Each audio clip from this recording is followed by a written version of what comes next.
2. Well, let's touch base about last week's topic, which is completely different. I've changed my mind. Last week I was going to talk about original artwork versus limited edition artwork and the valuation of how the valuation of these go. You know, you've heard me talk about this before. And in thinking about my limited edition prints, I've decided to completely change the landscape, no pun intended, of how I'm treating these prints. These prints really are not going to be limited edition prints starting on Monday. I'm revamping the way I'm executing my original edition prints. Instead of treating them just like a print, I'm going to be treating them like original pieces of artwork. Now, how do you do that? This is how I'm going to now be treating my limited edition prints. And I'm doing this because I want everybody to start collecting original artwork. You've heard me, I think I preach on this with every single video blog that I do. I want you to become a collector of original artwork, but I also understand not everybody can get their foot in the door yet to do that. You're not able to buy an original piece, and I completely understand that. Whether you just can't afford it, or whether you're like, why is this piece of artwork so expensive? I mean, galleries can be pretty expensive. Why is that? I don't know why that is. I try to be as pricing in my artwork as I possibly can. But let's get back on the topic. I want you to be a collector of original artwork. So I'm scrapping the way I ran my limited edition prints. The only limited edition prints that will continue to run the way they have been running is my Enzo work. And there's reasons for that. All of my other work that's offered as a limited edition print is now going to be turned into living works. What do I mean by that?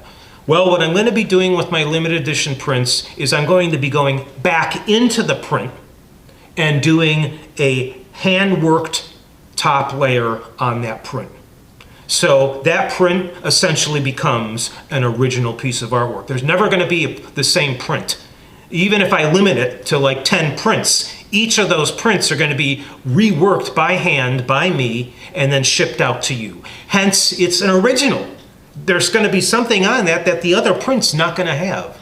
So you're going to become a collector of original artwork whether you want to or not, because every piece I'm now making is essentially an original, minus the Enzo series. I consider those Enzos, I have a whole batch of them here next to me.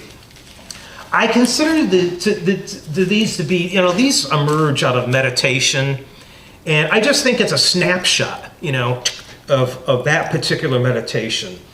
And while all my work emerges out of meditation, the Enzos are very specific for me. They're very specific moments of meditation. And so the piece preserves that moment. So these are the only works that I will not be treating as living works, because they're already living. They came from meditation. But everything else, I'm scrapping the entire process of how I'm running my limited editions. And this will start on Monday. So if you buy a limited edition on Monday, you're actually buying a living works on Monday. It will be hand-worked and then sent out to you. And hence, it's an original. It'll mostly look like that print, but there's going to be hand-working into that print, which makes it an original. I want you to start collecting artwork. I'm going to continue to keep the pricing on the minis on both sites. I'm artificially keeping the pricing on these low, as low as I can, so that you can collect an original piece of artwork. I want you to become a collector. And I'm not only wanting it, I'm going to help you become a collector by canning the way I've been doing limited editions and coming up with a new idea. And that's actually making that limited edition print an original so that you can become a collector of original artwork. I love walking into a house filled with original artwork. There's just something about that. And I want people to walk into your house and go, wow, this guy likes artwork. So